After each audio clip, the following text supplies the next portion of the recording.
घातक रोग बिमा दाबी भुक्तानी अनिता माया तामाङलाई सिटिजन लाइफद्वारा 10 लाख हस्तान्तरण।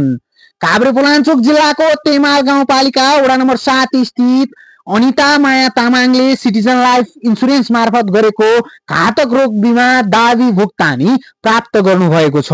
तामाङले 20 लाख रुपियाँ बराबरको जीवन बिमा गरेकी थिइन्, जस अनुसार घातक रोग सुविधा बापत 50% रकम दाबी गरिएको हो। किडनी फेल, मृगौला फेल जस्तो गम्भीर रोगबाट पीडित तामाङलाई 10 लाखबाट करकट्टी गरी बिमा रकम प्रदान गरिएको सिटिजन लाइफ इन्सुरेन्सले जनाएको छ।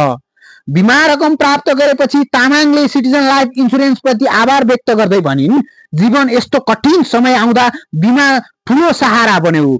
सिटिजन लाइफ र यसका प्रतिनिधिहरूले समयमै सहयोग गरेर मलाई हौसला दिनुभयो, जसका लागि म हार्दिक धन्यवाद दिन चाहन्छु। मैले सिटिजन लाइफमा 20 लाखको बिमा गरेको थिएँ। सिटिजन लाइफलाई धेरै धेरै धन्यवाद। सिटिजन लाइफ इन्सुरेन्स बनेपा शाखाको प्रमुख सविता मानन्दले जीवन बिमा गर्नु भविष्य सुरक्षाको महत्त्वपूर्ण आधार भएको उल्लेख गर्दै बिमा केवल बचत मात्र होइन, जोखिमको समयमा परिवार र व्यक्तिका लागि बलियो आर्थिक आधार हो। त्यसैले सबै नागरिकले आफ्नो क्षमता अनुसार जीवन बिमा गर्न आवश्यक छ। बिमा भनेको हामीले जोखिम न्यूनीकरणको लागि गर्नुपर्ने कुरा हो। यो हाम्रो जीवनमा अति आवश्यक कुरा हो र बिमा गर्दाखेरि चाहिँ कस्तो हुन्छ भने भोलिको दिनमा भव्य तबे केही पनि घटना घट्यो भनेदेखि बिमाले चाहिँ उहाँहरूले बिमा जतिको गर्नुभएको छ त्यो अनुसारको उहाँहरूले पाउने सुविधाहरू दिनुहुन्छ। जस्तै आज पनि हामीले घातक रोग सुविधा बापतको रकम हामीले बिमितलाई हस्तान्तरण गर्न गइरहेका छौँ र यस्तो कार्यक्रम, यस्तो बिमा भुक्तानी चाहिँ हामीले धेरैवटा दिइसकेका छौँ। बिमा धेरै जरुरी भएको भएर आगामी दिनहरुमा पनि हजुर आउनु होला, हामीसँग जोडिनु होला, बिमा गर्नु होला। बिमा दाबी प्रक्रियामा सक्रिय भूमिका निर्वाह गर्नुभएका सिटिजन लाइफ इन्सुरेन्सका senior agency manager Ashok Buddha लामाले इन्सुरेन्स प्रतिको विश्वास र सचेतनाको आवश्यकता उन्याउँदै इन्सुरेन्स भनेको पैसा बचत गर्ने माध्यम मात्र होइन, दुःखको समयमा आशाको आधार हो। सही समयमा सही बिमा गरियो भने जीवनको ठूलो जोखिमहरू सहजै सामना गर्न सकिन्छ। घातक रोग दाबी भुक्तानी दिन गइरहेका छौँ। तेमाल गाउँपालिका वडा नम्बर 7 निवासी अनिता माया मोक्तानले चाहिँ 2 वर्ष अगाडि सिटिजन लाइफ इन्सुरेन्समा 20 लाखको बिमा गरेको थियो र रोगको सुविधा 50% अर्थात् 10 लाख लिएको थियो। उहाँको चाहिँ हाल किडनी फेल भएको कारणले चाहिँ 10 लाखमा कर कटाएर आज हामी उहाँलाई 10 लाखमा कर कटाएर रकम हस्तान्तरण गर्दैछौँ। अशोक बुद्ध लामाले विशेष गरी काभ्रे जिल्लामा लाइफ इन्सुरेन्स क्षेत्रमा आफ्नो छुट्टै पहिचान बनाइसकेका छन्। इन्सुरेन्स क्षेत्रमा परिचित, सक्रिय र भरोसायोग्य व्यक्तिका रूपमा चिनिने उहाँलाई सिटिजन लाइफ इन्सुरेन्सका लागि सदैव आवश्यक र समर्पित व्यक्तित्वका रूपमा हेरिएको छ।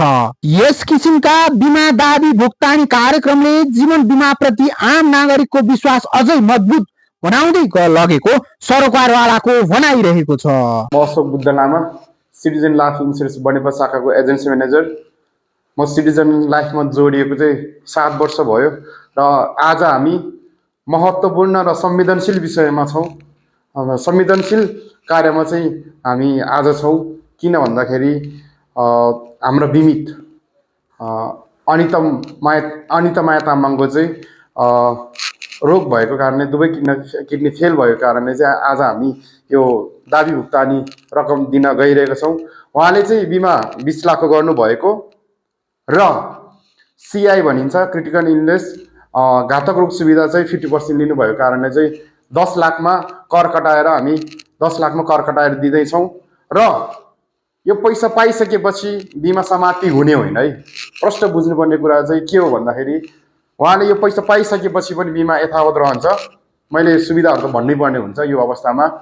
जस्तै अब भवितव्य भएर उहाँ नरहेको खण्डमा परिवारले 20 लाख प्लस बोनस पाइन्छ। जस्तै 5 वर्षमा भवितव्य भएर उहाँ रहनु भएन भने परिवारले 20 लाख प्लस बोनस पाउनुहुन्छ। र अब फेरि हाम्रो त 20 वर्षको बिमा छ। 20 वर्ष पछाडि उहाँको हकवालाले परिवारले चाहिँ फेरि 20 लाख पैसा चाहिँ पाउनुहुन्छ। यो चाहिँ डिएसए अन्तर्गत पर्दछ। र म सम्पूर्ण बिमितहरूलाई चाहिँ के जानकारी गराउँदैछु भन्दाखेरि तपाईँहरूले समयमै बिमा शुल्क अथवा रिन्युअल बुझाउनुहोस् र आफ्नो आफूले पाउने सेवा सुविधाहरू चाहिँ पाउनको लागि योग्य हुनुहोस्।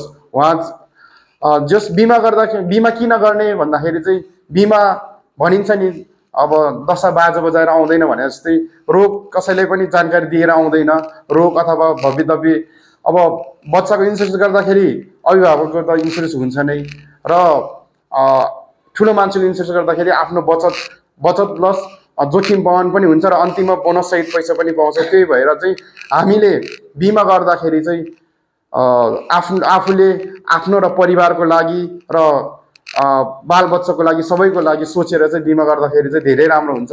हामी बिमा अहिले किस्ता बुझाएको मात्र होइन कि यो किस्ता बुझाउँदाखेरि हामीले भरोसा हुन्छ कि मलाई केही भइहाल्यो भने चाहिँ मैले यति पैसा चाहिँ पाउँछ है भन्ने ढुक्क हुन्छ। जस्तै आज अनिताजीले 10 लाखमा कर कटाएर पैसा पाउँदै हुनुहुन्छ। उहाँको शीघ्र स्वास्थ्य लाभको कामना गर्दछु। उहाँलाई उहाँको उपचार सफल होस् र उहाँको उपचार सफल भएको हामीले सुन्न र देख्न पाइयोस् भन्दै मेरो यो केही शब्दहरू यही बिट मार्दै अब चाहिँ हामी चेक हस्तान्तरण गर्दैछौँ।